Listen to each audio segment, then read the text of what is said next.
तो भाई next method देखते हैं, that is the hydrometer method. Simple method है ये भी। हाइड्रोमीटर ना एक ऐसा डिवाइस है, आपने देखा होगा, दिस द हाइड्रोमीटर। ज्यादा डिटेल में नहीं जा रहा हूं, थोड़ा बहुत बस बताऊंगा, ऑब्जेक्टिव पॉइंट ऑफ व्यू से ही आते हैं इसमें क्वेश्चन, न्यूमेरिकल्स नहीं आते हैं। हाइड्रोमीटर को देखो, फील करो पहले। What is hydrometer? इस तरीके का एक स्टेम होता है और एक ऐसा एक बल्ब होता है। ये हाइड्रोमीटर कोई भी लिक्विड जो इसके सेंटर ऑफ बल्ब के ऊपर होगा उसका कंसंट्रेशन बताता है।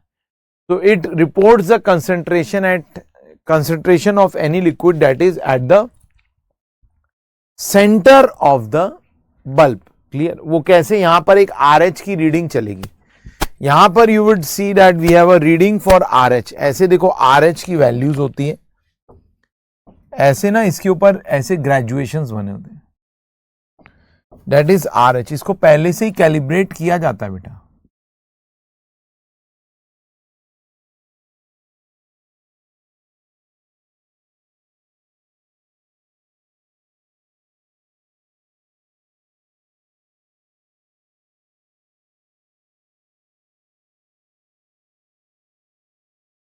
ठीक है बेटा, इसको ना ऑलरेडी मैंने कैलिब्रेट कर रखा है। मान लो 0, 20, फिर 40, 60, इस तरीके से 80 तक। 80 तक ना मान लो इसको अपन ने कैलिब्रेट कर रखा है। We have already calibrated it. Clear है? इसका कैलिब्रेशन कर रखा है। यहां से आपको RH मिलेगा। This is RH, this value is actually RH। यही मेरा क्या है? This is actually RH। इस RH से अपन क्या निकालेंगे? इस RH से डायरेक्टली आपको कंसंट्रेशन मिलेगा। This will give me specific gravity of the soil suspension. Clear है? इससे क्या मिलेगा आपको? Specific gravity of soil suspension. इसको ऐसे कैलिब्रेट कर रखा है कि 1 + RH/1000 will give me the specific gravity of soil suspension. That is the soil suspension which is located at the center of the bulb. That's it. Hydrometer से क्या मिल रहा है? Specific gravity of soil suspension. जितना ज्यादा density of soil suspension होगा उसका concentration भी उतना ज्यादा होगा कि उतना कम? जल्दी से बताइए। अभी हमने स्पेसिफिक ग्रेविटी निकाल के दिखाया था ना, सॉइल सस्पेंशन की डेंसिटी निकाल के दिखाई थी। जितनी ज्यादा होगी डेंसिटी सॉइल सस्पेंशन की, जितनी ज्यादा होगी सस्पेंशन की density, concentration will be more or concentration will be less? Tell me fast first. जितनी ज्यादा होगी डेंसिटी सस्पेंशन की, obviously concentration will be more. तो जितना RH का वैल्यू ज्यादा, इसका मतलब उतनी ही ज्यादा कंसंट्रेशन, उतनी ही ज्यादा डेंसिटी ऑफ सॉइल सस्पेंशन। इसीलिए देखो, नीचे में RH ज्यादा है, ऊपर में RH कम है। ऐसा होना ही चाहिए। देखो, wait of hydrometer is fix. एक बात बताओ, अगर डेंसिटी ऑफ लिक्विड को बढ़ाऊं मैं, लॉ ऑफ फ्लोटेशन तो बचपन में पढ़ा होगा। To balance the weight of the hydrometer, volume of the liquid displaced will increase with density of solution और will decrease with the density of solution. Tell me fast. To balance the weight of hydrometer, कोई भी floating body तभी float करेगी then when the weight of the body is equal to the weight of the liquid displaced. So अगर density ज्यादा होगी soil suspension की, तो ज्यादा वॉल्यूम डिस्प्लेस करना पड़ेगा हाइड्रोमीटर को टू बैलेंस इट्स वेट, या कम वॉल्यूम डिस्प्लेस करना पड़ेगा? ऑब्वियसली अगर डेंसिटी ऑफ सॉइल सस्पेंशन ज्यादा होगा तो वो कम डिस्प्लेस करेगा, मतलब डेप्थ ऑफ सबमर्जेंस भी कम होगा, तो इसीलिए नीचे RH ज्यादा है। और जैसे जैसे डेंसिटी कम करते जाओगे, डेप्थ ऑफ सबमर्जेंस हमारे हाइड्रोमीटर का बढ़ता चला जाएगा। क्लियर है? ये तो कॉमन सेंस है, आपने ये सब चीजें बचपन में पढ़ रखी है। जितना ज्यादा लिक्विड का डेंसिटी होगा उतना कम सबमर्जेंस होगा मेरा हाइड्रोमीटर का, स्टेम उतना ही ऊपर होगा। जितना कम होगा डेंसिटी सस्पेंशन का, उतना ही ज्यादा डेप्थ ऑफ सबमर्जेंस होगा। देखो, इनिशियली जैसे पिपेट मेथड में अपन ने सॉल्यूशन बनाया था, 50 ग्राम सॉइल सॉलिड, डीफ्लोकुलेटिंग एजेंट और वाटर को डाल के 1 लीटर का सॉइल सस्पेंशन बनाया, वैसे ही करना सब कुछ। बस इस बार कंसंट्रेशन निकालने के लिए पिपेट नहीं यूज करके हाइड्रोमीटर यूज करना। उससे किसी भी टाइम टी पर He पर आपको specific gravity of soil suspension मिलेगा। फिर मैथमेटिकली आप कंसंट्रेशन ऑफ सॉइल सस्पेंशन निकाल सकते हो। मैथमेटिक्स में नहीं जा रहा, जरूरत नहीं है ज्यादा डिटेल। Got my point. अलग अलग टाइम टी पर अलग अलग जार में ये काम करते चले जाना, उससे आपको डिफरेंट डिफरेंट He के डिफरेंट डिफरेंट टाइम्स टी मिलेगा फॉर एन He, उससे VT निकलेगा और फिर concentration at He after time T आपको इस RH की वैल्यू से मिल जाएगा, उससे आपको परसेंटेज फाइनर देन डी मिलेगा। तो ऐसे ही आप क्या प्लॉट करोगे, grain size distribution curve. This was all about the hydrometer method, that's it. Hydrometer के अब कुछ करेक्शंस होते हैं, बस वो मुझे बताना है, that is important for objective. So it is based on the concept that as time passes density of soil suspension changes at any depth, है ना। स्टार्टिंग में डेंसिटी ऑफ सोल्यूशन कुछ होगा, बट जैसे जैसे टाइम पास करेगा, infinite time के बाद तो मेरा density of soil suspension will become 1 ग्राम पर सीसी। जब सारे के सारे सॉलिड सेटल कर जाते हैं तब मेरा density will be equal to density of water only, है ना। The hydrometer is calibrated in such a way that 1 plus RH by 1000 is equal to specific gravity of soil suspension।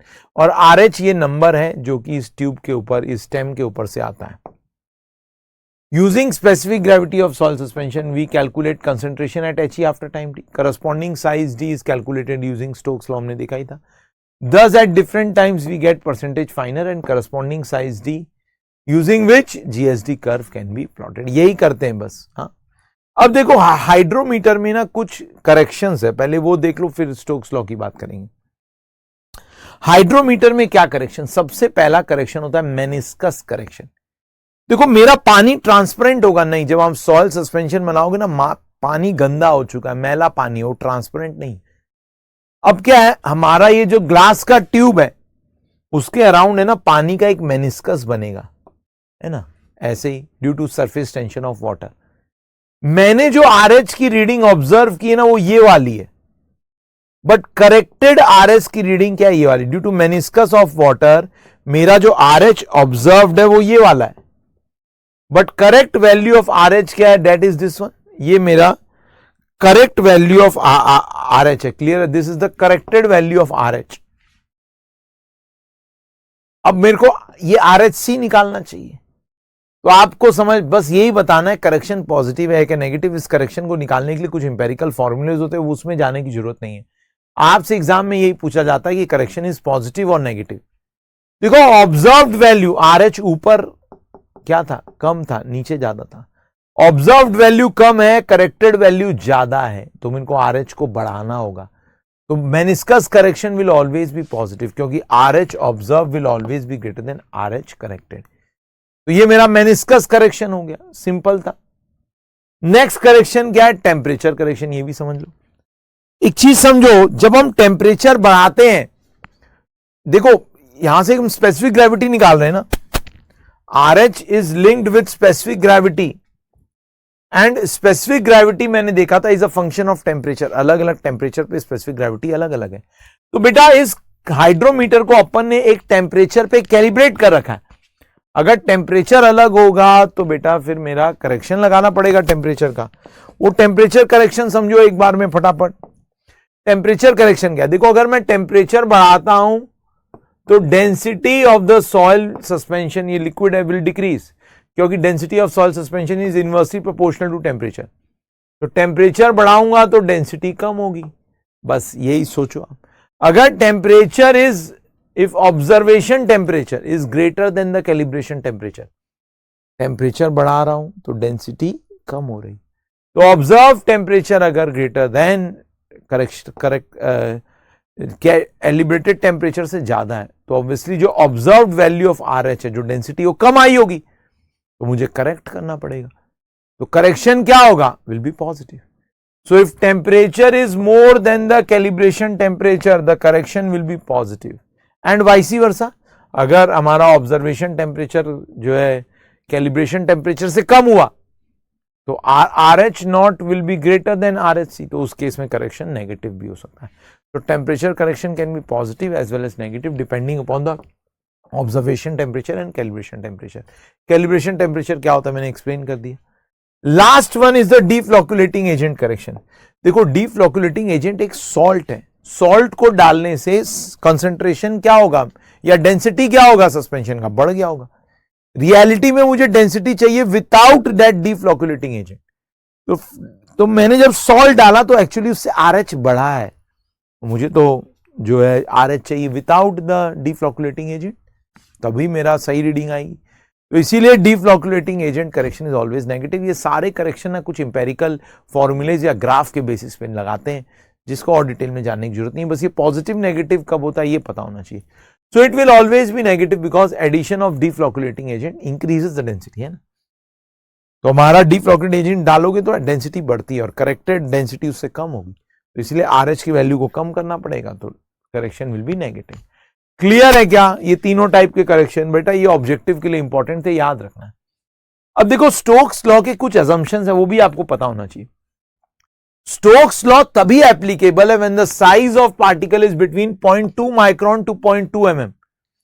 अगर particle का size 0.2 micron से कम है तब भी नहीं लगेगा स्टोक्स लॉ, और 0.2 mm से ज्यादा तब भी नहीं लगेगा। क्यों? क्योंकि अगर साइज 0.2 माइक्रोन से कम है तो बेटा जिगजैग मोशन, याद है आपको, ब्राउनियन मोशन स्टार्ट हो जाएगा। मतलब पार्टिकल का साइज इतना छोटा है कि it is not under the influence of gravity, उसकी सेटलिंग ही नहीं होगी, वो तो ऐसे ब्राउनियन मोशन करेगा, जिगजैग मोशन करेगा, स्टोक्स लॉ नहीं लगेगा। और अगर पार्टिकल साइज बहुत ज्यादा है तो it will lead to turbulent settling, बड़ा पार्टिकल है ना, it will create a lot of turbulence while settling. हमारा स्टोक्स लॉ केवल लैमिनार सेटलिंग पर ही काम करता है। और देखो हमारे फाइन पार्टिकल्स 75 माइक्रोन से 2 माइक्रोन के बीच में, वो इसके रेंज में ही तो चलेगा हमारे केस में। क्लियर है? तो for D greater than 0.2 mm flow will not be laminar, flow will become turbulent, and for D less than 0.2 microns your Brownian motion occurs. Stokes law तभी एप्लीकेबल है when concentration is less। अगर मानो concentration बहुत ज्यादा कर दिया आपने, suspension में खूब सॉलिड्स डाल दिए, तो क्या है ना, एक सॉलिड दूसरे सॉलिड से भिड़ेगा, है ना। मान लो अगर मेरे सॉलिड्स की कंसेंट्रेशन बहुत ज्यादा कर दी तुमने, तो क्या है, फिर बड़े वाले जो सॉलिड्स होंगे ना, वो छोटे वाले सॉलिड्स की सेटलिंग को इन्फ्लुएंस करेंगे। मतलब समझो अगर मान लो इसके नीचे छोटे सॉलिड्स ट्रैप हो गए बड़े सॉलिड्स के नीचे, तो बेटा ये तो खुद सेटल करेंगे, इनको भी जबरदस्ती सेटल करा देंगे। तो discrete particle settling, that is individual particle settling नहीं होगी।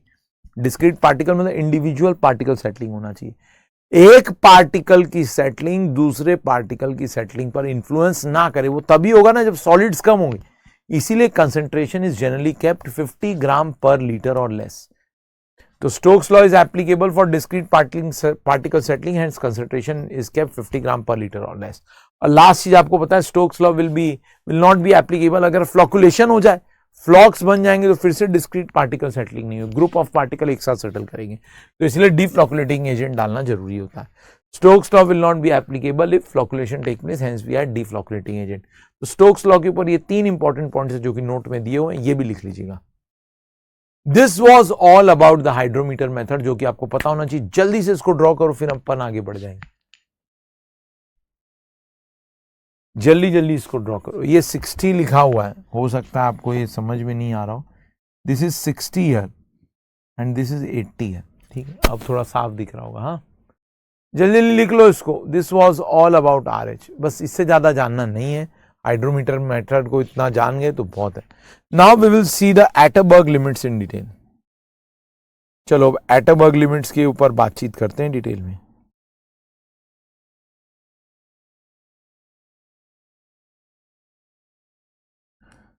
बहुत इंपॉर्टेंट बातें बताऊंगा अब आपको बोर्ड पे, आप लोग प्लीज ध्यान दीजिएगा सभी।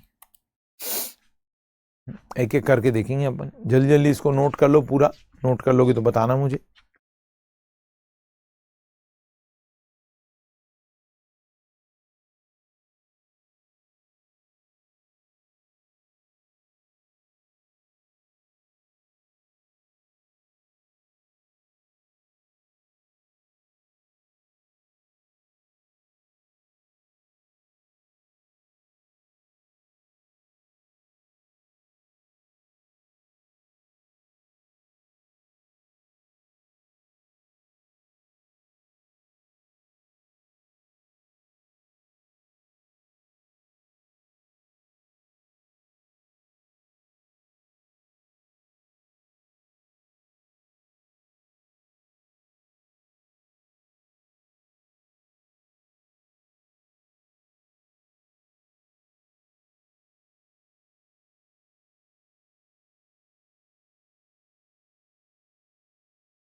लिख लिया आप लोगों ने? Tell me fast please.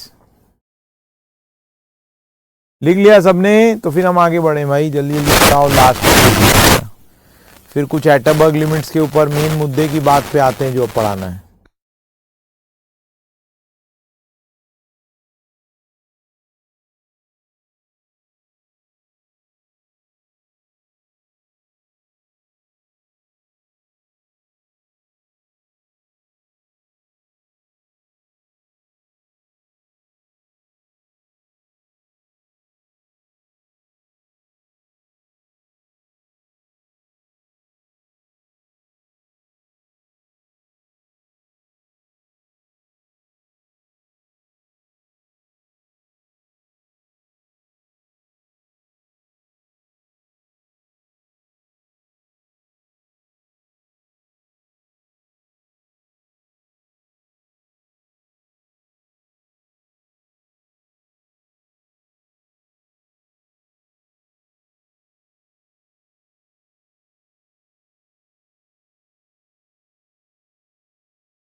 हाँ, आर एच ऑब्जर्व्ड अगर आर एच सी से कम है तो मुझे आर एच को बढ़ाना है ना, तो पॉजिटिव करेक्शन होगा ना।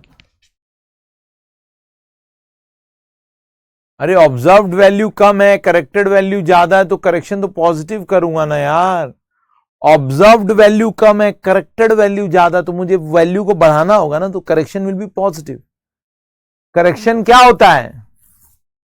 जो हम ऑब्जर्व्ड वैल्यू में ऐड करते हैं, तो observed value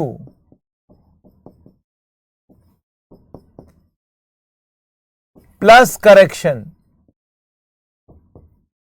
is equal to corrected value. यही तो होता है यार, बचपन से यही पढ़ रहा हूं मैं और तुम भी पढ़ रहे होगे, लॉजिक भी यही है। तो करेक्शन पॉजिटिव भी हो सकता है, नेगेटिव भी हो सकता है।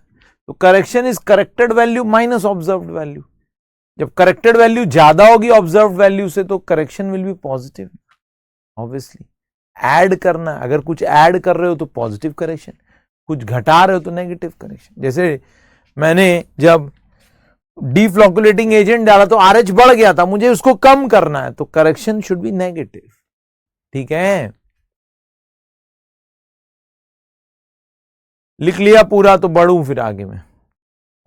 शैल I proceed further? Now next topic के ऊपर बढ़ते हैं, दैट इज कंसिस्टेंसी लिमिट्स और एटरबर्ग लिमिट्स। इन्हीं के ऊपर बातचीत करनी है मुझे।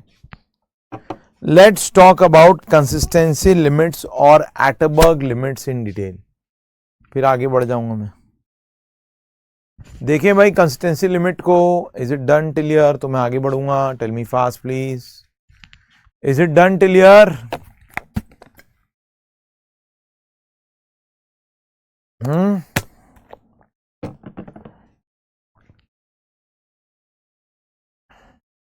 देख लिया क्या भाई यहां तक? Tell me fast.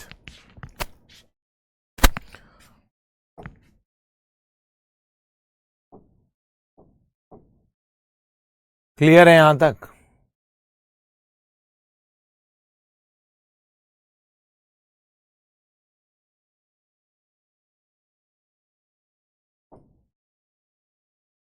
Next is consistency of clays, also known as Atterberg limits. इसको देख लेते हैं अपन। एटनबर्ग लिमिट्स क्या होती हैं, या इन्हीं को बोलते हैं कंसिस्टेंसी ऑफ क्लेज। इसमें हम लोग कंसिस्टेंसी लिमिट्स की बात करेंगे। Let's talk about it. Heading डालिएगा कंसिस्टेंसी ऑफ क्लेज, और इसमें हम बात करेंगे एटनबर्ग लिमिट्स की। इन्हीं को कंसिस्टेंसी लिमिट्स भी बोला जाता है। पहले समझो कंसिस्टेंसी क्या है क्ले की। Consistency is describe as the degree of firmness of the soil, whether it is firm, whether it is soft, very soft, hard, very hard. क्या फर्म मतलब हार्ड या सॉफ्ट। तो कंसिस्टेंसी बताता है ease with which you can deform the soil sample. अगर sample बहुत ज्यादा stiff होगा तो आप इसको डिफॉर्म नहीं कर पाओगे, और सॉफ्ट होगा तो आराम से डिफॉर्म कर दोगे। तो कंसिस्टेंसी का बस यही मेजर है। कंसिस्टेंसी को कैसे डिफाइन करोगे? It describes the ease with which you can deform the soil sample. That is, it describes the firmness of the soil in terms of description such as soft, firm, hard, stiff, very stiff, etc. So it indicates the relative ease with which a soil can be deformed. ये क्या define कर रहा है? It is actually defining the relative ease with which you can deform the soil sample. अब देखो, हमारे clay के consistency को डिफाइन करने के लिए 4 स्टेट्स डिफाइंड है। सो consistency limits would be used for fine grained soil, क्योंकि फाइन ग्रेन्ड सॉइल की ही प्रॉपर्टी वाटर कंटेंट पे, इंजीनियरिंग बिहेवियर वाटर कंटेंट पे डिपेंड करते हैं। अब सॉइल की कंसिस्टेंसी को डिफाइन करने के लिए हमने 4 स्टेट डिफाइन किए। First one is a solid state, second one is a semi solid, फिर प्लास्टिक और लिक्विड। जैसे जैसे आप वाटर कंटेंट बढ़ाते जाओगे, अगर सॉइल ड्राई है तो it will be under solid state. पानी बढ़ाया आपने, वाटर कंटेंट बढ़ाया, तो it will move into semi solid state. और पानी बढ़ाया और वाटर कंटेंट बढ़ाया तो प्लास्टिक स्टेट। बहुत ज्यादा पानी डाल दिया तो स्लरी बन जाएगा, वो घोल बन जाएगा, that will be liquid state. तो as water content increases the soil moves from solid to semi solid, then to plastic and finally to liquid state. अब यहां पे कंसिस्टेंसी लिमिट्स क्या होती है? The boundary moisture content between any 2 states is known as the consistency limits. For example, एक graph के through बताऊंगा ना, तब आपको और अच्छे समझ में आएगा मैं क्या बोलना चाह रहा हूं। देखिए, एटनबर्ग ने इस तरीके का ना एक चार्ट बना के दिया मुझे। एटनबर्ग क्या बोलते हैं भाई? एटनबर्ग ने ना हमें एक ऐसा ग्राफ बना के दिया। बोर्ड पे ध्यान दो सभी, लिखने की हड़बड़ी मत करना, अभी पहले समझ लो मैं क्या बोल रहा हूं। एटनबर्ग ने ना एक ऐसा चार्ट बना दिया हमारे लिए, और उस चार्ट के थ्रू देखो क्या बोलना चाह रहे हैं।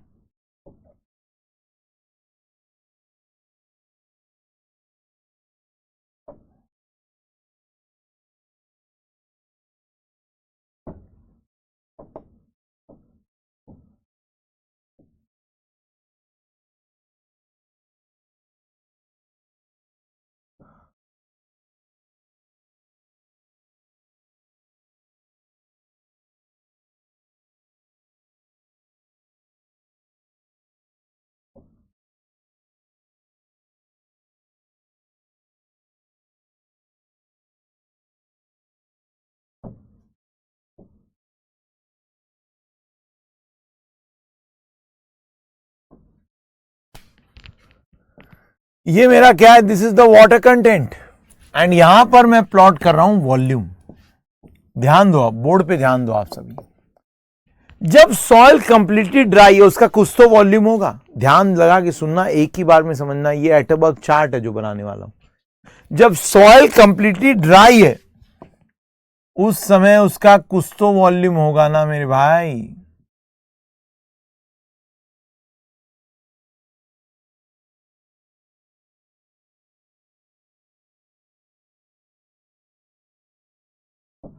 देखो, जब सॉइल कंप्लीटली ड्राई है उस समय उसका कुछ तो वॉल्यूम होगा, उसको बोल रहे हैं VD. That is the volume of dry soil.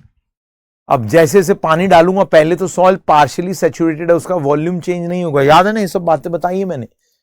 जब स्टार्टिंग में पानी डालोगे तो पानी किस में जाएगा? वॉइड्स के अंदर, and soil will be partially saturated. Partially saturated soil का वॉल्यूम नहीं चेंज होता, तो वॉल्यूम कांस्टेंट रहेगा। कब तक? जब आप यहां तक नहीं पहुंच जाए। यहां तक पहुंचते पहुंचते soil will be just saturated. इस WS तक जब पहुंचोगे, यहां पर सॉइल विल बी क्या? Just saturated. मतलब सारे के सारे वॉइड्स जो हैं पानी से भरे हुए हैं। इसके बियॉन्ड आप जब वाटर कंटेंट डालोगे, इसके बियॉन्ड आप जब वाटर कंटेंट डालोगे, क्या होगा कि जितने से आप पानी बढ़ा रहे हो उतने से ही मेरा वॉल्यूम बढ़ रहा है ना। जो भी वॉल्यूम बढ़ रहा है that will be directly proportional to water added, तो स्ट्रेट लाइन। मतलब इसके बियॉन्ड सॉइल क्या ओवर सैचुरेटेड स्टेट में चली जाएगी, है ना। इसके बियॉन्ड अगर पानी डालोगे सॉलिड्स दूर दूर होंगे और वॉल्यूम बढ़ता जाएगा सॉइल का, कितने से, जितना अमाउंट से पानी डाला, दैट्स इट। इसीलिए देखो स्ट्रेट लाइन वेरिएशन। अब देखो यहां पर कुछ स्टेट्स डिफाइन कर दिए फिर एटबर्ग ने। ये तो एटबर्ग का एक ग्राफ तो आप लोग को समझ में आ गया कैसे आया, इसमें तो कोई दिक्कत होनी नहीं चाहिए। एटबर्ग का ये ग्राफ अपने को समझ में आ गया अभी। Now we understand this graph of Atterberg. ये वीडी है, ये मेरा मान लो लिक्विड, ये प्लास्टिक लिमिट है और ये लिक्विड लिमिट है। बोर्ड पे ध्यान दो, ये सबसे पहला वाला स्टेट है सॉलिड स्टेट। सॉलिड स्टेट के बाद क्या आएगा, it will B semi solid state.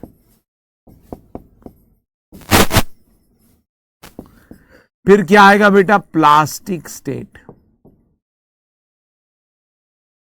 Finally क्या आएगा, it will be liquid state. Finally it will B क्या, लिक्विड स्टेट। सो जैसे से वाटर कंटेंट बढ़ाता हूं, सॉइल सॉलिड से सेमी सॉलिड, सेमी सॉलिड से plastic and liquid. Consistency limits क्या होती है, it is the boundary moisture content at which the soil changes its state. वो बाउंड्री मॉइस्चर कंटेंट जिस पर सॉइल अपना स्टेट चेंज कर रही है, वो बाउंड्री मॉइस्चर कंटेंट जिस पर अपना सॉइल स्टेट चेंज कर रही है। फॉर एग्जांपल सॉइल जो है सॉलिड से सेमी सॉलिड स्टेट में गई, तो boundary moisture content at which the soil is changing its state from solid to semi solid, shrinkage limit. वो बाउंड्री मॉइस्चर कंटेंट जिस पर सेमी सॉलिड से प्लास्टिक में कन्वर्ट हो जाती है सॉइल, उसको plastic limit, and lastly liquid limit. तो यहां पे बेटा यही तीन कंसिस्टेंसी लिमिट्स है जो मुझे निकालनी है। Whereas WS is known as what? Shrinkage limit। अब इनको निकालने के लिए कुछ टेस्टिंग की गई, वही बस आपको बताऊंगा। P is the plastic limit and WL is the liquid limit। ये तीनों लिमिट्स मैं अभी अच्छे से बताऊंगा। ऑब्वियसली इन तीनों लिमिट्स पर सॉइल सैचुरेटेड ही है, वॉल्यूम अलग अलग होगा। VL VP would be greater than VD and VL will be greater than VP। Clear है यहां तक? यहां पे देखो एक इंटरेस्टिंग रिलेशनशिप भी लिख सकते हो based on the slope of the curve. ये स्लोप ऑफ द लाइन तो कांस्टेंट है ना, देखो ये slope of the line is constant, तो इसके बेसिस पे मैं एक रिलेशनशिप लिख सकता हूं, रटना नहीं है उसको। इस लाइन का स्लोप अगर निकालूंगा VL minus VP upon WL minus WP होता, that will be equal to VL या VP minus VD WP minus WS। ये बेटा मैंने स्लोप से ही लिखा, आपको समझ में आया ना। इसको वहां ले जाओगे तो लाइन का स्लोप ही तो है, मैंने लिखा y2 minus y1 upon x2 minus x1 is equal to y2 minus y3 upon x2 minus x3। Clear है बात समझ? हाँ, एयर निकल गई ना, उसके बाद भी और पानी डाल रहे हो तो सॉलिड्स अब दूर दूर होते हैं विष्णु। ये मैंने पहले बताया था जब अपन ने ड्राई यूनिट वेट बताया था, वहां पे बताया था ना जस्ट सैचुरेटेड कंडीशन क्या होती है, ओवर सैचुरेटेड कंडीशन क्या होती है। तो आप नहीं पढ़ोगे तो समस्या ही होगी ना फिर तो। क्लियर है, ये सब बातें अपन कर चुके। तो ये इक्वेशन तो याद रखने की जरूरत नहीं है, तुरंत डिराइव्ड है बेस्ड ऑन दिस एटबर्ग चार्ट। एटबर्ग एक चीज और बोलते हैं, ये जो भी कंसिस्टेंसी लिमिट्स में निकालता हूं ये एक्सपेरिमेंट्स के थ्रू निकालूंगा, but those experiments are done for soil sample finer than 425 micron. तो 425 माइक्रोन की सीव लेके पहले उसको छानोगे, फिर उस पर हम कुछ एक्सपेरिमेंट्स करेंगे to determine the liquid limit, plastic limit of the soil and shrinkage limit of the soil. So यही बोला गया, देखो ये सब लिखा हुआ भी है यहां पे, यही सब लिखा हुआ है। Consistency limits are used for the classification. ये जो कंसिस्टेंसी लिमिट्स है फाइन ग्रेन्ड सॉइल का इंडेक्स प्रॉपर्टीज डिफाइन करने के लिए यूज करेंगे, specially clay, since water content influences the consistency of clays. ये 4 स्टेट्स बता दिए आपको। Next, as water content increases soil move from solid to semi solid state, then to plastic state and finally to liquid state, ये भी समझाया। The boundary water content at which the soil changes its state are called consistency limits और Atterberg limits. और Atterberg limits 3 type की हो सकते हैं, हमने दिखाया, that is shrinkage limit, liquid limit and plastic limit. It is determined for soil sample finer than 425 micron. तो एटरबर्ग बोलते हैं पहले 425 माइक्रोन की सीप से छान लो, उसके बाद टेस्टिंग करके we will compute the consistency limits. अब एक एक करके मैं टेस्टिंग बताऊंगा आपको कैसे ये liquid limit, plastic limit, shrinkage limit निकालते हैं। अब एक एक करके इनके ऊपर और डिटेल में वार्तालाप करते हैं, बट पहले जल्दी से आप यहां तक नोट करो। कोई डाउट हो तो पूछो, इसमें तो कोई खास बात नहीं थी, जल्दी जल्दी नोट करो यहां तक, फिर हम बढ़ेंगे आगे।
लिख लिया पूरा, तो फिर अपन आगे बढ़े। अब एक एक करके सारे टेस्ट बताता हूं। सबसे पहले मैं लिक्विड लिमिट टेस्ट डिस्कस करना चाहूंगा आज। बड़े सिंपल सिंपल से टेस्ट है, एक एक करके तीनों टेस्ट बताऊंगा कैसे लिमिट्स निकालते हैं। लिख लिया आप लोगों ने यहां तक तो बढ़े फिर अपन आगे।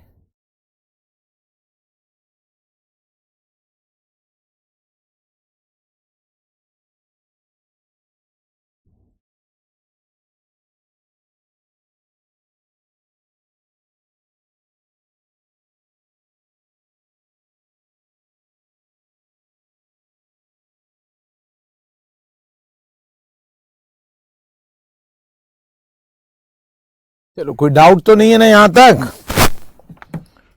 बढ़ जाता हूं आगे फिर।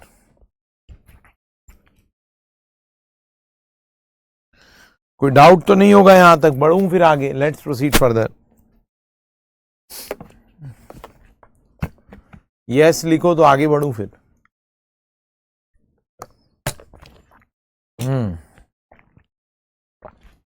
बढ़िया भाई, प्रोसीड, लेट्स प्रोसीड। बढ़िया, done done done, very good. सबसे पहले let's talk about liquid limit represented by symbol WL।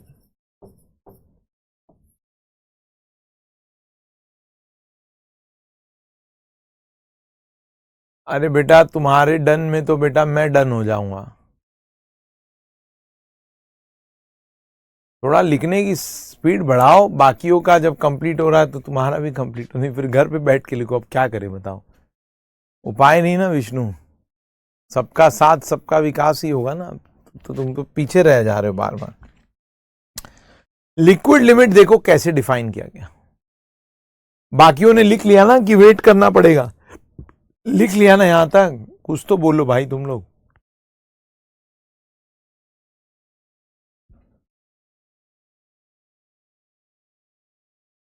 चलो कोई नहीं विष्णु, मैं रुक जाता हूं बेटा, तुम इतना सेंटिमेंटल मत हो, बहुत टाइम है अपने पास। मेरे को तो कोई ने कंप्लेन नहीं की अभी तक कि मैं तो एम्पल अमाउंट ऑफ टाइम दे रहा हूं लिखने के लिए, पूरा नोट्स लिखवा रहा हूं अच्छे से। फिर भी आप बोल रहे तो रुकते हैं। 2 से 3 लोगों का ही कंप्लीट हुआ क्या नोट्स? देखो सब डन लिख रहे हैं। अरे भाई विष्णु को लिख के बताओ हुआ है कि नहीं डन आपका। फिर डन आया, फिर डन आया। सबका हो गया तो डन लिखो सब लोग एक साथ फटाफट, नहीं तो अपन वेट ही करते रह जाएंगे ऐसे तो। विष्णु ने भी डन लिख दिया, अब तो सबका हो गया। चलो बढ़ते हैं। लिक्विड लिमिट देखो कैसे डिफाइन किया गया। It is the boundary moisture content between the liquid state and the plastic state. Beyond liquid limit क्या होगा? Soil will become slurry, shear strength of liquid is almost negligible. At liquid limit, the strength of the shear strength of the soil is very negligible. It is around 2.7 newton के kilo newton पर metre square, ऐसे quantify किया गया। At liquid limit shear strength बहुत ही कम होती है सॉइल की। It is almost 2.7 only. Clear है? It is almost 2.7 kilonewton per meter square. That is, soil will not show any resistance to deformation. It can easily flow. ऐसे liquid limit को define किया गया। अब लिक्विड लिमिट को निकालते कैसे? आपने एक्सपेरिमेंट शायद लैब में देखा हो। 2 तरीके निकालने के, या तो कैसेग्रांडेज टूल या तो कोन पेनिट्रोमीटर मेथड। पहले मैं कैसेग्रांडेज टूल आपको बताता हूं, बड़ा इंटरेस्टिंग मेथड है। कैसेग्रांडे ने ये अपरेटस दिया था, आपने शायद ये देखा होगा। ये कैसेग्रांडे का बाउल है, इसमें देख रहे हो एक हैंडल है, इसको रोटेट करेंगे ना तो ये बाउल एक फिक्स्ड हाइट पे जाता है। Then there will be a fall from this fixed height and वो इस रबर पैड पे गिरेगा। ये रबर पैड देख रहे हो आप, इस रबर पैड पे गिरेगा और गिरने से देखो कुछ होगा। क्या होगा वही मैं बताता हूं। तो यहाँ पे ये कैम असेंबली बोलते हैं इसको जैसे ही आप घुमाओगे हैंडल को, this Casagrande bowl will fall from a fixed height on a rubber pad. अब क्या करना है? सबसे पहले आप एक सॉइल सैंपल बनाओगे। You will prepare a soil sample by mixing some soil solids and water. तो सबसे पहले अपने को क्या करना है? हेडिंग डालिएगा कैसेग्रांडेज टूल। तो सबसे पहले अपन क्या करेंगे? We will prepare a soil sample. अब इतने सुंदर सुंदर डायग्राम तो बनाने नहीं, आपको तो सिंपल डायग्राम बनाने। पहले तो हम सॉइल और वाटर को डाल के, कुछ सॉइल और पानी लेंगे, add soil add water to prepare a soil paste. इन सबको डाल के क्या बना दोगे, soil paste. This is my soil paste. Soil का एक अच्छे से पेस्ट बना लेना। फिर उस पेस्ट को क्या करना, आप एक कैसेग्रांडे के बाउल में भर लेना। वहां पे एक मार्किंग होती है, उस मार्क तक ही भरना है। देखो इसमें ना मार्किंग होगी, उस मार्क तक ऐसे भरना है। तो आप इसको कैसेग्रांडे के ऐसे बाउल में भर लोगे। बाउल है, कैसेग्रांडे का कटोरा है, ऐसे रखा होगा वो कटोरा। आप इस कटोरे में जो है उस सॉइल सैंपल को भर लिए अच्छे से। फिर क्या, ये कटोरा, ये जो कटोरा है उसको इस कैसेग्रांडे के असेंबली में अटैच कर दोगे, है ना। इस तरीके से इस कटोरे को अपन क्या करेंगे, इस कटोरे को अपन कैसेग्रांडे की असेंबली में अटैच कर देंगे, ठीक है। We will attach the katora like this in the Casagrande's assembly. और भाई फिर क्या करोगे, एक हैंडल से इसको घुमाओगे, बस फिर घुमाते जाना है इसको। फिर क्या करना है, इस कटोरे को ऐसे हैंडल से घुमाओगे तो एक कटोरा एक फिक्स्ड हाइट से इस रबर पैड पे गिरेगा। It will fall on this rubber pad. वो इस रबर पैड पे गिरेगा एक फिक्स्ड हाइट से। पर अभी नहीं घुमाना है, सबसे पहले ये एक्सपेरिमेंट को स्टार्ट करने से पहले एक ग्रूव कटर है कैसेग्रांडे का, देख रहे हो, this is the groove cutter of Casagrande. इससे आप एक 2 mm का ग्रूव काट लोगे वहां पे। तो you will cut a groove. अगर इसको प्लान में देखोगे तो ऐसे ही तो दिखेगा। You will see that a groove of 2 mm will be cut here. देखो ऐसे क्या करोगे ना, जब आप इसको प्रोजेक्ट करोगे तो आपका सॉइल सैंपल देखो यहीं तक होगा कहीं पे, और आप क्या करोगे, उसमें एक 2 mm का ऐसे ग्रूव काट लिए। आप ऐसे क्या किए, उसमें एक 2 mm का ग्रूव काट लिए। You will cut a groove of 2 mm there.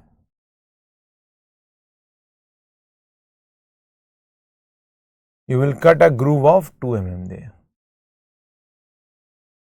मेरा सॉइल है। अब जैसे ही, और इसका जब सेक्शन बनाऊंगा तो कुछ ऐसा ही नजर आएगा ना। देखो ये प्लान है, स्टार्टिंग में जब 2 mm का ग्रूव काटोगे तो ऐसे ही दिखेगा।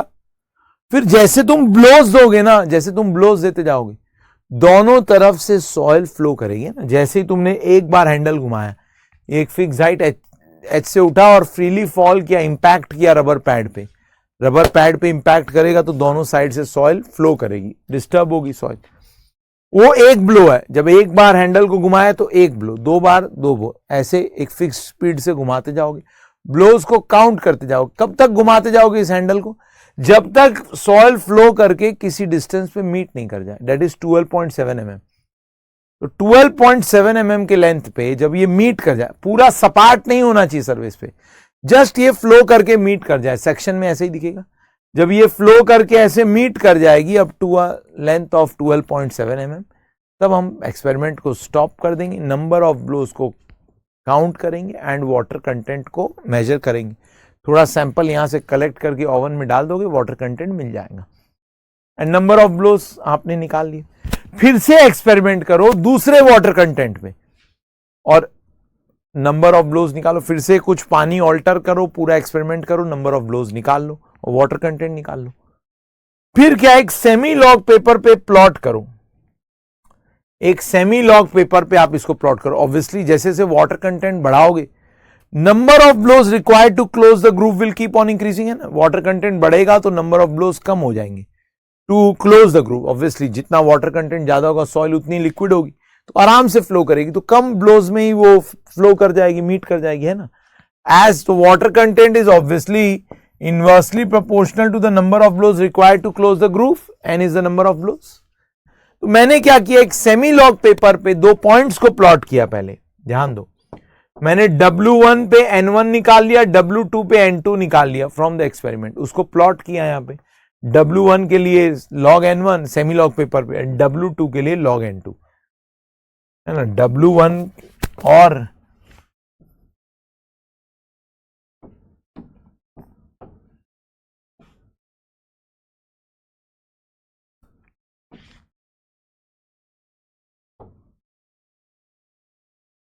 ये मेरा W1, ये मेरा W2। उसके लिए अपन ने N1 N2 प्लॉट कर लिए। This is N1 log N1 log N2, ये दो पॉइंट्स प्लॉट किए। अब मुझे लिक्विड लिमिट निकालना है, तो कैसे ग्रैंडे बोलते हैं, देखो कैसे डिफाइन किया लिक्विड लिमिट को। Liquid limit is the moisture content at which 25 number of blows will close the groove. तो बस क्या करना है अब आपको, 25 नंबर ऑफ ब्लोज के करस्पॉन्डिंग इंटरपोलेशन कर लोगे and you will get the liquid limit. इस तरीके से लिक्विड लिमिट निकालते हैं एज पर कैसेग्रांडे। ये स्ट्रेट लाइन मिलती है, एक्सपेरिमेंटल बात। पहले मैंने स्ट्रेट लाइन बनाया, ये स्ट्रेट लाइन केवल सेमी लॉग पेपर पे, नॉर्मल ग्राफ शीट पे स्ट्रेट लाइन नहीं बनेगी। Only on the semi log paper ये स्ट्रेट लाइन बन रही है, इसीलिए सेमी लॉग पेपर को यूज किया गया। यहां पे सेमी लॉग पेपर रेंज के कारण नहीं है, जीएसडी में रेंज के कारण था सेमी लॉग पेपर। यहां सेमी लॉग पेपर क्यों यूज कर रहा हूं, क्योंकि सेमी लॉग पेपर पे आपको स्ट्रेट लाइन मिलेगी, स्ट्रेट लाइन पे इंटरपोलेशन होता है ना। कर्व पे तो इंटरपोलेशन नहीं होगा, इनएक्यूरेट होगा। स्ट्रेट लाइन पे interpolation will be more accurate. तो इसीलिए सेमी लॉग पेपर को यूज किया आपने, 2 पॉइंट पे इसको प्लॉट किया, लाइन बनाई, फिर इंटरपोलेट करके आपने क्या निकाल दिया, लिक्विड लिमिट। लिक्विड लिमिट क्या है, how it is defined, 25 number of blows पे के करस्पॉन्डिंग जो वाटर कंटेंट है, that is liquid limit moisture content as per Casagrande. ये जो स्ट्रेट लाइन मिलती है ना, इसी को फ्लो कर्व बोलते हैं। Negative of the slope of this line, that is magnitude of the slope of curve is known as flow index IF. It is a negative of the slope of the line, क्योंकि slope तो negative आएगा ना इस line का। देखो ऐसे ही ये लिखा भी है मैंने सब कुछ। In this case we use a soil sample and add sufficient moisture to it. The sample is then put in Casegrande's ball and a groove of 2 mm is cut with the help of groove cutter. The ball is given blows on a rubber pad हमने दिखाया, and the number of blows required to close the groove for a distance of 12.7 mm is noted. A graph is then plotted between water content and number of blows on a semi-log paper. From the graph, moisture content at which 25 number of blows closes the groove is interpolated. That moisture content is known as liquid limit moisture content. That is my liquid limit moisture content, that is WL. उसी को बोल रहे हैं हम लोग WL, called WL, that is liquid limit moisture content. Clear है बात? Okay, वो लिक्विड लिमिट सही तो था यार, फालतू मैंने मिटा दिया। Liquid limit moisture content that is WL। ऐसे अपन लिक्विड लिमिट निकाल देंगे, रिप्रेजेंटेड बाय सिंबल WL। तो दिस वाज द कैसेग्रांडेज एक्सपेरिमेंट, बड़ा इंटरेस्टिंग था। जल्दी से आप पूरा नोट कर लो, ये डायग्राम बनाना आप ना, फालतू जो है बाकी डायग्राम्स नहीं बनाने। हेडिंग डालना कैसेग्रांडेज टूल, ये डायग्राम बना दो सारा। ये बनाने की जरूरत नहीं है, सच मन करे तो बना लेना। 2 ऑब्जर्वेशन लोगे तभी तो स्ट्रेट लाइन बनेगी, 2 से ज्यादा लोगे तो और बढ़िया स्ट्रेट लाइन बनेगी, लाइन ऑफ बेस्ट फिट। ठीक है, 2 तो लेना ही है मिनिमम, 2 से ज्यादा लोगे तो और बढ़िया, you can draw the line of best fit. Minimum 2 तो लेना ही पड़ेगा ना, तभी तो स्ट्रेट लाइन बनेगी। इसलिए इसको 2 पॉइंट मेथड भी बोलते हैं।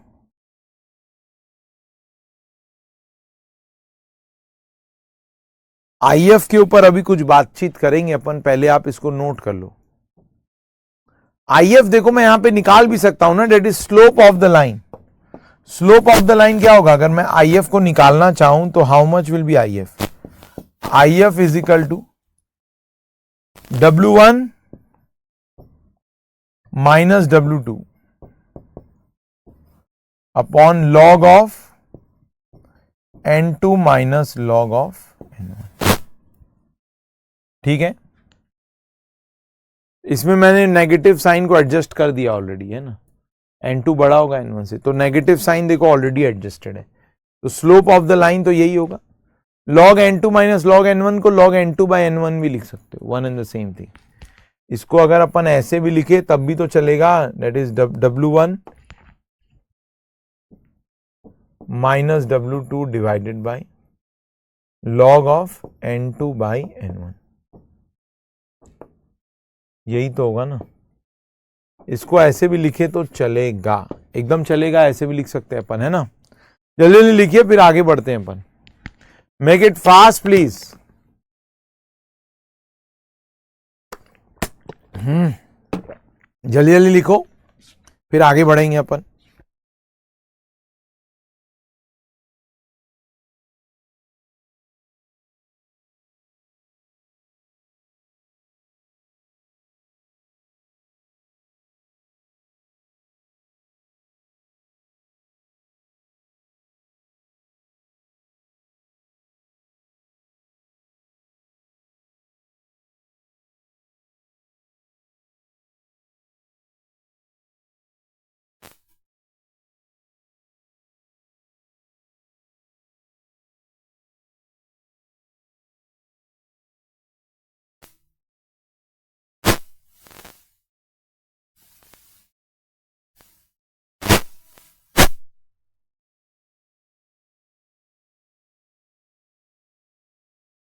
आपको क्या करना है यहां पे, you have to make this diagram, फिर ये डायग्राम, फिर उसके बाद ये स्टेटमेंट। जल्दी जल्दी लिख लो आप।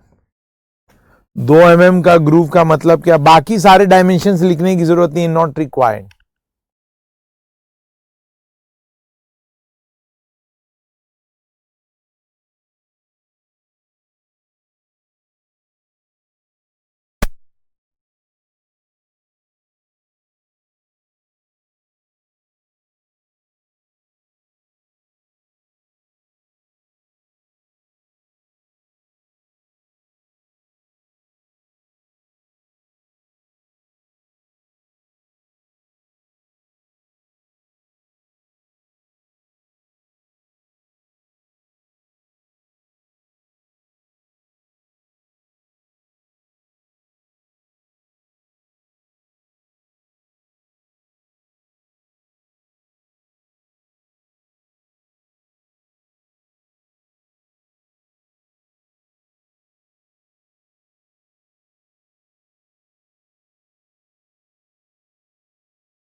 लिख लिया यहां तक तो फिर आगे बढ़े अपन।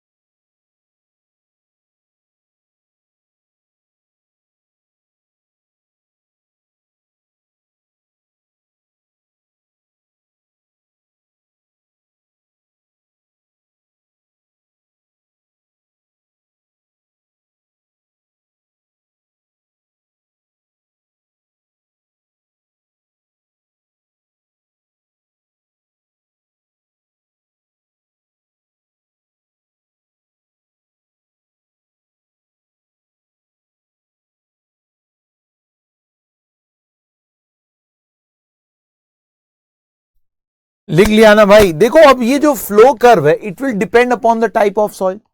जब तक मेरा सॉइल कांस्टेंट है तो ये फ्लो कर्व भी कांस्टेंट है। सॉइल को चेंज कर दूंगा तो फ्लो कर्व चेंज हो जाएगा, है ना। For a given soil my flow curve is constant. अब देखो फ्लो इंडेक्स का यूज बताता हूं। मेरे पास दो सॉइल है, दोनों दो सॉइल का फ्लो कर्व अलग अलग है। देखो this is soil 1, this is soil 2। किसका फ्लो इंडेक्स ज्यादा होगा बता पाओगे? जिसका स्लोप ज्यादा स्टीप है। तो देखो आप बोर्ड पे ध्यान दो, इस सॉइल का फ्लो कर्व का स्टीपनेस ज्यादा है तो स्लोप ज्यादा होगा, तो मैग्नीट्यूड ऑफ स्लोप ज्यादा होगा तो फ्लो इंडेक्स भी ज्यादा होगा। तो मैं बोल सकता हूं IF2 would be greater than IF1। अब मुझे शियर स्ट्रेंथ कंपेयर करना है तो वाटर कंटेंट को तो कांस्टेंट रखना पड़ेगा, तभी तो शियर स्ट्रेंथ कंपेयर कर पाऊंगा। सेम वाटर कंटेंट पे सॉइल 1 में नंबर ऑफ ब्लोज ज्यादा चाहिए, सॉइल 2 में नंबर ऑफ ब्लोज कम चाहिए। जितना ज्यादा नंबर ऑफ ब्लोज उतनी ज्यादा शियर स्ट्रेंथ सॉइल की है ना। जितना ज्यादा नंबर ऑफ ब्लोज देना पड़ रहा है टू क्लोज द ग्रूव, मतलब सॉइल की शियर स्ट्रेंथ उतनी ज्यादा। N is directly proportional to shear strength of soil. तो कौन से सॉइल का शियर स्ट्रेंथ ज्यादा होगा? जिसमें नंबर ऑफ ब्लोज ज्यादा मिल रहा है सॉइल 1 में, बट उसका फ्लो इंडेक्स कम था। तो मैं बोल सकता हूं ना IF is inversely proportional to shear strength of soil. Can I say like this? एकदम बोल सकता हूं। IF is inversely proportional to shear strength of soil. अगर सॉइल का IF ज्यादा है इसका मतलब उसका शियर स्ट्रेंथ कम है, स्टीपनेस ज्यादा है कर्व का। ये मैंने प्रूव कर दिया। Now the above approach of WL determination is known as 2 point method. 2 point तो चाहिए तभी कर पाओगे। वैसे एक 1 पॉइंट मेथड भी होता है जिसमें एक ही रीडिंग से लिक्विड लिमिट निकाल सकते हो। उसके लिए एक इंपेरिकल इक्वेशन यूज करेंगे, ये रहा। It is WL is equal to WN into N। ये इक्वेशन भी अपन यूज कर सकते हैं। ये इक्वेशन को यूज करके भी अपन डायरेक्टली एक ही रीडिंग से इस बार काम होगा, इसीलिए इसको 1 पॉइंट मेथड बोला गया। तो डायरेक्टली कभी कभी इस पे क्वेश्चन आ जाते हैं तो पता होना चाहिए, ऐसे लिख सकते हैं। WN क्या? Water content at which N number of blows will close the groove. एक बार रीडिंग लोगे, एक बार आपने पूरा कैसेग्रांडे का टेस्ट किया, WN मिल गया, नंबर ऑफ ब्लोज मिल गया। WL को डायरेक्टली इस इक्वेशन में पुट करके निकालोगे। यहां पे X एक कांस्टेंट है, वो सॉइल टू सॉइल वेरी करेगा एंड X की वैल्यू आपको एग्जाम में गिवन होगी। It will have a value between 0.068 to 0.121। तो ये वैल्यू आपको एग्जाम में गिवन होगी, डोंट वरी। एंड WN क्या है? WN is the moisture content at which N number of blows will close the groove. तो एग्जाम में अगर X गिवन हो, डायरेक्टली लिक्विड लिमिट पूछ रहे हैं, तो मतलब आपको ये वाला मेथड 1 पॉइंट मेथड यूज करना, तब कोई ग्राफ प्लॉट करने की जरूरत नहीं है। इसी को बोलते हैं अपन क्या? This is known as the 1 point method. अब मैं बताऊंगा आपको कौन penetrometer method in detail, but पहले ये 2 स्लाइड लिख लो आप जल्दी से। Note this also, make it fast, then we will see the cone penetrometer method in detail. वो भी बताता हूं आपको क्या है, बड़ा इंटरेस्टिंग है। ये तो समझ में आया ना कि IF पे क्या डिपेंड करिए? सॉइल की शियर स्ट्रेंथ। जिस सॉइल का IF ज्यादा, shear strength will be less.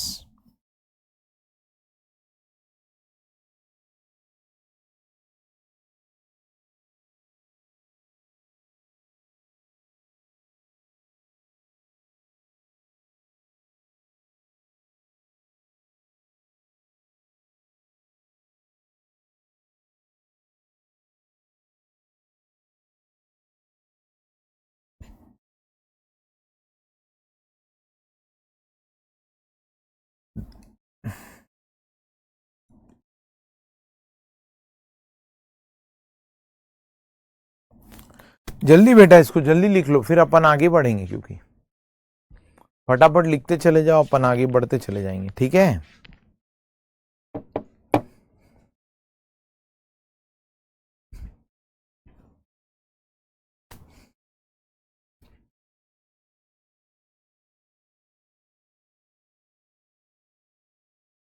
लिखो इसको। 1 पॉइंट मेथड भी क्या होता है मैंने समझा दिया आपको। अब जरा देखते हैं कोन पेनिट्रोमीटर मेथड। ये भी बड़ा सिंपल सा मेथड है, अभी बताता हूं। More simple as compare to the Casagrande's method. देखो कैसेग्रांडे टूल से भी ज्यादा सिंपल है। कोन पेनिट्रोमीटर मेथड में अपन क्या करते हैं?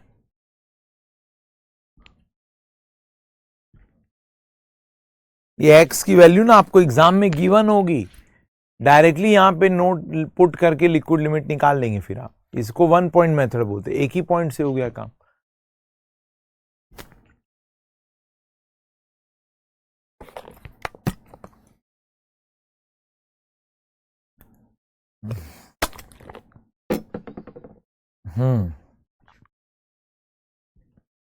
विष्णु लिख लिया बेटा पूरा?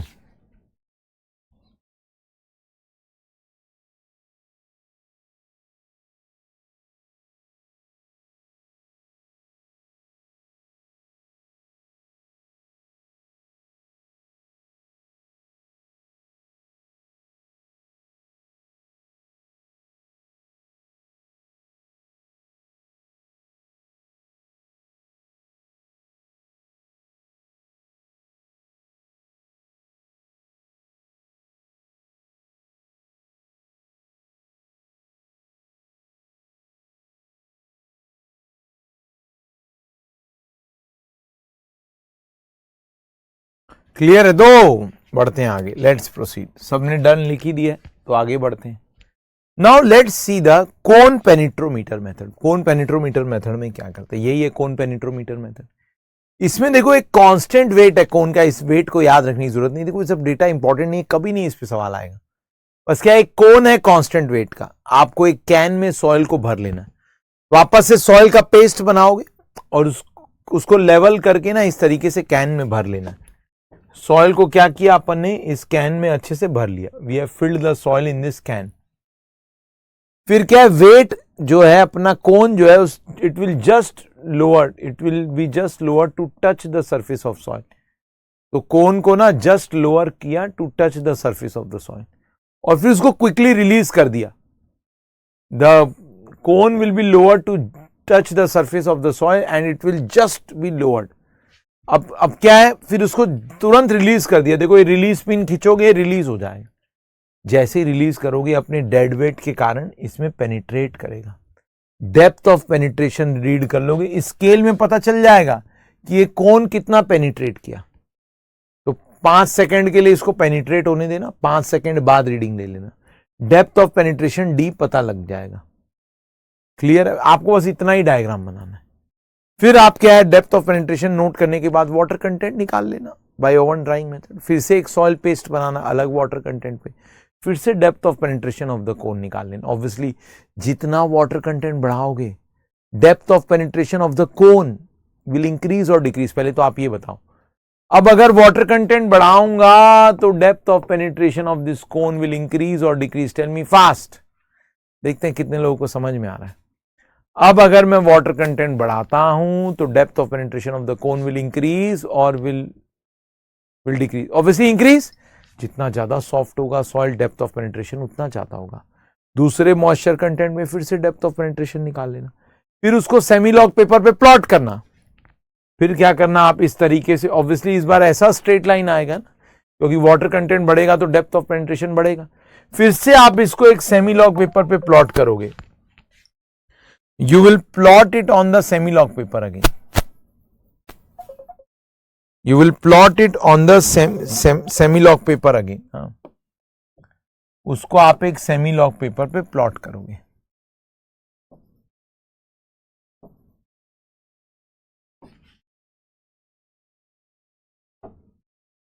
That is W1, W2। दो वाटर कंटेंट पे आपको डेप्थ ऑफ पेनिट्रेशन मिल गया, उसको एक सेमी लॉग पेपर पे प्लॉट कर दिया। अब यहां पे इंटरपोलेट करोगे 20 mm के करस्पॉन्डिंग, तो 20 mm के करस्पॉन्डिंग, 20 mm के करस्पॉन्डिंग जो वाटर कंटेंट मिल रहा है that is my liquid limit moisture content. 20 mm के करस्पॉन्डिंग जो मुझे वाटर कंटेंट मिलता है that is actually my liquid limit moisture content. और इस बार फ्लो कर्व ऐसा बन रहा है, तो इस बार मेरा फिर से इसका फ्लो इंडेक्स IF क्या होगा, that will B W2 minus W1 upon log of D2 by D1। D is the depth of penetration. बात समझ में आई? इस तरीके से फ्लो इंडेक्स फिर से निकल आओगे। तो as per cone penetrometer method, liquid limit is defined as a water content at which the depth of penetration is 20 mm। इस तरीके से इंटरपोलेट करके निकाल लेंगे। सिंपल मेथड है। It is more simpler as compare to Casagrande method, है ना। soil is mixed with water and a cone is lowered to touch the surface of the soil. The cone penetrates the soil due to its own weight and a depth of penetration is noted. Depth of penetration क्या है यहाँ पे bracket में लिख लेना D. Depth of penetration is D. Bracket में लिख लीजिएगा. Now after 5 seconds a curve is plotted between water content and depth of penetration on a semi-log paper दिखाया मैंने. From the graph moisture content at which penetration of cone is 20 mm is noted. This moisture content is actually known as the liquid limit moisture content. इसी moisture content को अपन क्या बोलते हैं? This is actually known as the liquid limit moisture content. बात समझ में आ रही? यहां पे फुल स्टॉप नहीं होगा. जल्दी जल्दी आप ये पूरा नोट कर लो. यही होता है हमारा कोन पेनिट्रोमीटर मेथड. उसके बाद अपन देखेंगे प्लास्टिक लिमिट कैसे निकालते, वो तो और सिंपल है. ये एक्सपेरिमेंटल है बेटा. It was experimental. ये जब पूरा टेस्टिंग किया गया तो देखा गया जो कैसे ग्रैंडे टूल से रिजल्ट आता है और जो 20 mm पेनिट्रेशन लेके रिजल्ट आता है वो लगभग सेम है. ये बात सारी एक्सपेरिमेंटल है मिस्टर सूरज. एक्सपेरिमेंटली ये सब चीजें कर रहे हैं अपन. एटरबर्ग ने ऐसे ही डिफाइन किया है सब चीजों को. ठीक है, it is all experimental.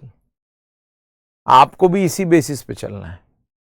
20 mm depth of penetration and 25 number of blows is almost equivalent.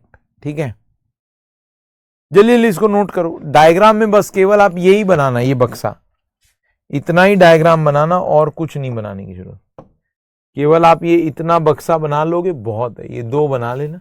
Dimensions वगैरह मेरे लिए कोई इंपॉर्टेंट नहीं है. कभी क्वेश्चंस नहीं आते इन सब बातों. ये तो वैसे बनेगा भी नहीं और बनाना भी नहीं है. जल्दी से इसको नोट करो, फिर अपन आगे बढ़ते हैं. प्लास्टिक लिमिट समझाऊंगा फिर आपको डिटेल में. ठीक है.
देखो भाई, let's see the plastic limit now. Plastic limit कैसे डिफाइन किया गया? ये भी बहुत सिंपल सा टेस्ट है, तो सबसे सिंपल टेस्ट यही है। It is the boundary moisture content between plastic state and the semi solid state, है ना। Plastic limit is the boundary moisture content between plastic state and semi solid state. इसमें ना मैं अपन एक थ्रेड टेस्ट करते हैं, थ्रेड टेस्ट, ध्यान लगा के सुनना। कैसे निकालोगे प्लास्टिक? पहले एक सॉइल का पेस्ट बना लो, पानी डाल के सॉइल का पेस्ट बना, अब उसको 3 mm के थ्रेड में रोल करो। कब तक रोल करो? जब तक ये थ्रेड का डायमीटर 3 mm नहीं हो जाए। 3 mm कैसे मेजर करोगे? वहां पर है ना एक 3 mm का मेटल रॉड पड़ा होगा, उससे बस डायमीटर कंपेयर करना है। कोई वर्नियर कैलिपर वगैरह नहीं यूज करोगे आप, सॉइल तो बहुत सॉफ्ट है, मेजर ही नहीं कर पाओगे। तो इसीलिए उसके लिए क्या है ना, एक 3 mm का रॉड वहां पड़ा होता है, इसीलिए पड़ा है ताकि आप देख के कंपेयर कर सको वेदर द रॉड का डायमीटर और सॉइल का डायमीटर सेम आया कि नहीं। तो आप इसको रोल करोगे 3 mm के थ्रेड पे। अगर आप रोल कर पाए मतलब वो प्लास्टिक लिमिट मॉइस्चर कंटेंट नहीं। थोड़ा सा ड्राई करो उसको, फिर से डिस्टर्ब करके थोड़ा ड्राई करो सैंपल को, फिर से रोल करो, वाटर कंटेंट कम करके फिर से रोल करो। अगर आप 3 mm के थ्रेड में रोल कर पाए तो वाटर कंटेंट अभी प्लास्टिक लिमिट तक नहीं पहुंचा। ऐसे करते करते ना, ड्राई करते करते आप एक मॉइस्चर कंटेंट पर पहुंचोगे, जहां पर क्या होगा, जैसे ही आप 3 mm के थ्रेड में इस पूरे सॉइल सैंपल को रोल करोगे, उसके सरफेस पे बहुत सारे क्रैक्स आ जाएंगे। That is the soil sample will start to crumble. वही लिमिट मेरा प्लास्टिक लिमिट मॉइस्चर कंटेंट है। बस उस समय थोड़ा सा थ्रेड लेना है, ओवन में डालना है, वाटर कंटेंट निकाल लेना है। तो water content at which soil when rolled into a thread of 3 mm starts to crumble, उस पे क्रैक्स आने लग गए, that is reported as plastic limit moisture content. उसके नीचे अगर पानी चला गया तो आप 3 mm के थ्रेड में उसको रोल नहीं कर पाओगे। वही मिनिमम मॉइस्चर कंटेंट है जिस पर आप इसको 3 mm थ्रेड में रोल कर सकते हो। उसके नीचे चले गया और आप उसको 3 mm थ्रेड में रोल नहीं कर पाओगे। यही प्लास्टिक लिमिट टेस्ट या थ्रेड टेस्ट बोलते हैं। ऑब्वियसली प्लास्टिक लिमिट पर देखो स्ट्रेंथ लिक्विड लिमिट से तो ज्यादा होगी, एक्सपेरिमेंटली देखा गया। प्लास्टिक लिमिट पे जो शियर स्ट्रेंथ होती है सॉइल की, it is 100 times more than that at the liquid limit. ये भी याद रखने वाली बात होगी। So it is the boundary moisture content between plastic state and semi solid state. It is determined using plastic limit test और thread test, उसी को थ्रेड टेस्ट बोलते हैं। At plastic limit WP, soil when rolled into a thread of diameter 3 mm starts to crumble, उस पे cracks आने चालू हो जाएंगे। Approximately the shear strength of soil at plastic limit is 100 times more than that at the liquid limit। बस ये statements लिख लो जल्दी से, बाकी एक्सपेरिमेंट बता ही दिया। यही होता है प्लास्टिक लिमिट टेस्ट। कितना सिंपल था देखो। This was the plastic limit test. अब एक लास्ट टेस्ट बताना है, that is the shrinkage limit test. उसको भी आज एक्सप्लेन करता हूं, बट पहले ये प्लास्टिक लिमिट टेस्ट पूरा लिख लो आप, फिर आगे बढ़ेंगे अपन, ठीक है। Please note it till here, तब आगे बढ़ते हैं। श्रिंकेज लिमिट फिर बताऊंगा, बड़ा इंटरेस्टिंग होगा श्रिंकेज लिमिट। बोर्ड पे ध्यान दो आप फिर।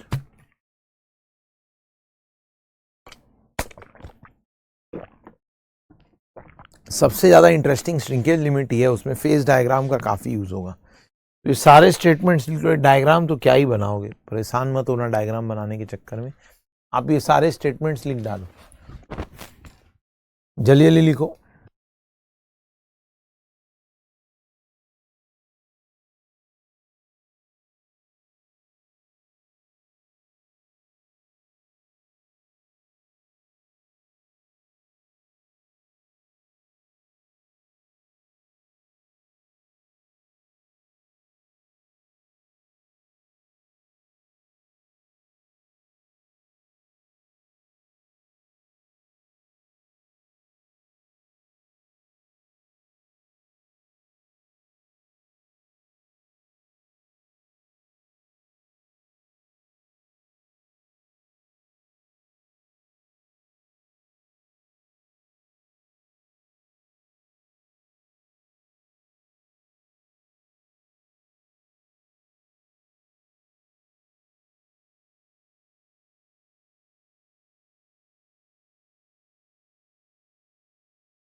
Now let us talk about the shrinkage limit test. Shrinkage limit पहले बताता हूं, देखो क्या है, बड़ा आराम से सुनना, एक ही बार में समझना आपने। श्रिंकेज लिमिट देखो, सबसे डिफिकल्ट टॉपिक सबसे लास्ट में होता है तो बहुत मजा आता है। क्या है कि क्लास का क्लाइमेक्स जबरदस्त होना चाहिए, मैं हर वक्त यही ध्यान रखता हूं। अब देखो थोड़ा ध्यान लगा के सुनना, नहीं तो दिक्कत हो जाएगी। श्रिंकेज लिमिट क्या है, ये तो अपन को ऑलरेडी पता है। It is the boundary moisture content between the semi solid state and the solid state, है ना। श्रिंकेज लिमिट क्या है, it is the boundary moisture content between the semi solid state and the solid state.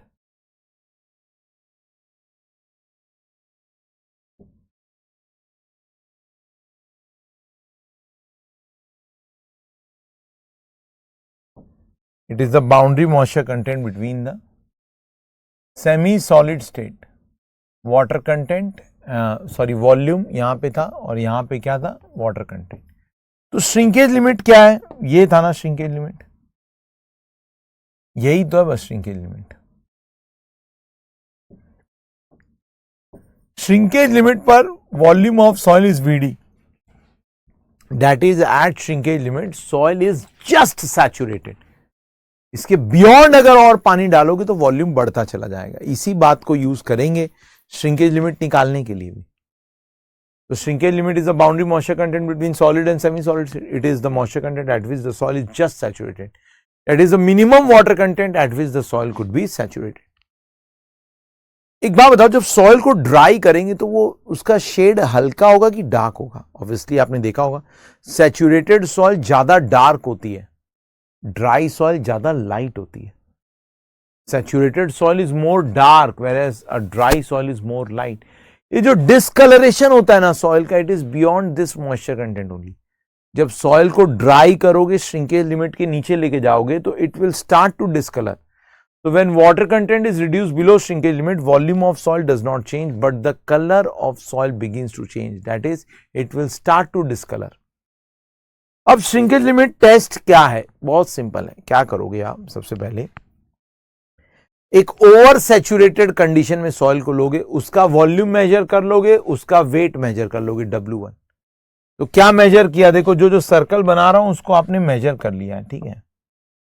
जो जो circle बनाऊंगा ना उसको आपने मेजर कर रखा है। यहां पे बोर्ड पे ध्यान दो। तो सबसे पहले बेटा आप क्या करोगे, आप ओवर सैचुरेटेड कंडीशन में वॉल्यूम मेजर कर लिया सॉइल का V1 और उसका वेट मेजर कर लिया W1। फिर क्या, सॉइल को ड्राई करोगे ओवन में। ड्राई करने के बाद जो सॉइल का वॉल्यूम होगा VD वो मेजर कर लोगे और WS मेजर कर लोगे। मर्करी डिस्प्लेसमेंट मेथड यूज करते हैं हम यहाँ पे वॉल्यूम निकालने के लिए। तो बस वो समझना क्या है, ओवर सैचुरेटेड कंडीशन में सॉइल का वेट और वॉल्यूम मेजर कर लिया, ड्राई कंडीशन में सॉइल का वेट और वॉल्यूम मेजर कर लिया। समझो जब सॉइल सैचुरेटेड से ड्राई कंडीशन में जा रही थी, ओवर सैचुरेटेड से ड्राई कंडीशन, एक कंडीशन आई होगी जब सॉइल इज जस्ट सैचुरेटेड। ये इमेजिनरी कंडीशन है, मुझे पता नहीं ये ओवन में कब हुआ। तो water content at this condition is known as the shrinkage limit moisture content. तो water content corresponding to this, water content corresponding to this is shrinkage limit, बोल सकता हूं।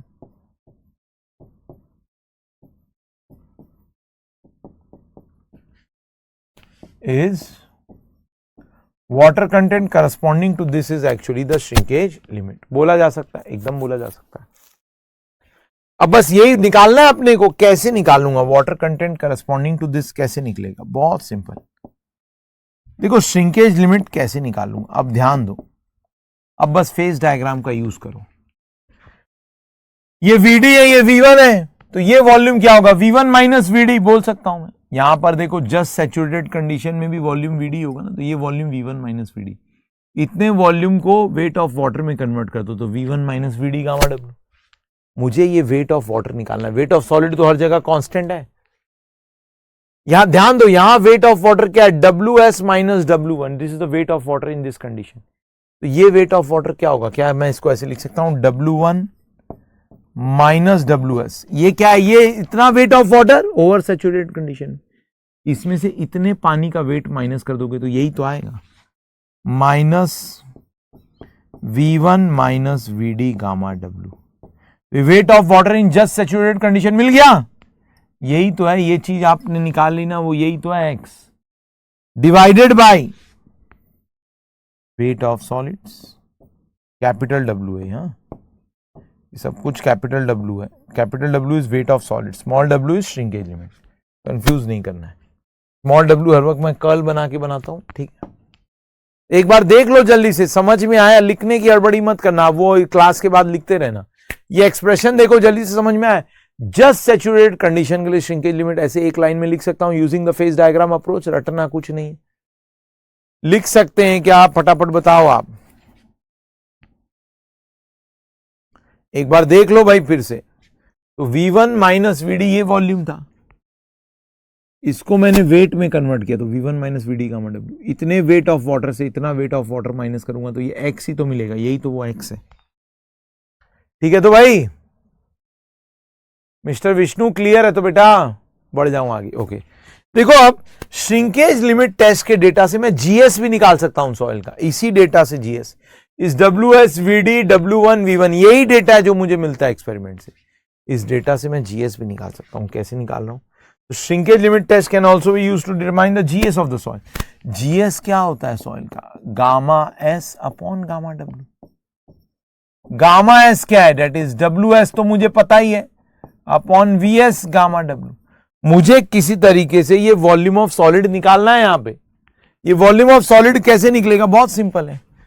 वेट ऑफ सॉलिड पता है, W1 पता है, तो W1 माइनस WS करूंगा तो ये वेट ऑफ वाटर, इतने वेट ऑफ वाटर का वॉल्यूम निकाल लूंगा, V1 से माइनस कर दूंगा, वॉल्यूम ऑफ सॉलिड्स मिल जाएगा। दैट इज, ऐसे लिख सकता हूं, दैट इज WS अपॉन, ध्यान दो, वॉल्यूम ऑफ सॉलिड्स निकालना है तो क्या करूंगा? V1 minus volume of water, that is W1 minus WS किया तो wait of water divided by gamma W। ऐसा लिखूं तो चलेगा, आप देख लो। वॉल्यूम ऑफ सॉलिड निकालना कौन सी बड़ी बात थी? V1 minus volume of water कर दिया बस। W1 माइनस WS करूंगा तो ये वेट ऑफ वाटर मिला, इसको वॉल्यूम में कन्वर्ट किया, W1 minus W into divided by gamma W। यही चीज है ना। ये क्या है मेरा लाल? ये W1 माइनस WS, तो ये क्या होगा? W1 minus WS upon gamma W। यही तो चीज है, देख लो। बस इतने टोटल वॉल्यूम से इतना वॉल्यूम माइनस करूंगा तो वॉल्यूम ऑफ सॉलिड मिल गया, उससे मैंने ये GS भी निकाल लिया। चलो आज की क्लास यहीं तक रखते हैं, काफी बता दिया। कल इसी के ऊपर और बातचीत करूंगा श्रिंकेज लिमिट पे। यहां तक प्लीज नोट कर लीजिएगा आप लोग। तो आज की क्लास में अपन ने एटोमिक लिमिट देखे, कल इस पे क्वेश्चंस भी करेंगे खूब सारे, ठीक है। तो आज की क्लास में मैंने GSD बताया अच्छे से, ग्रेन साइज डिस्ट्रीब्यूशन के दोनों मेथड बता दिया, सीव एनालिसिस बताया, उसमें अपन ने सेडिमेंटेशन एनालिसिस बताया अच्छे से, है ना भाई। And we talked about the Atterberg limits in detail. तीनों लिमिट्स के बारे में देख लिया अपन ने। कल इस पे और क्वेश्चंस कराता हूं। हाँ, आओ कल की क्लास में, मजा आएगा, और क्वेश्चन करेंगे, ठीक है। तुमको बेटा फील की दिक्कत है, उपाय नहीं है। अरे भाई, जस्ट सैचुरेटेड कंडीशन में सॉइल का वाटर कंटेंट निकालना है।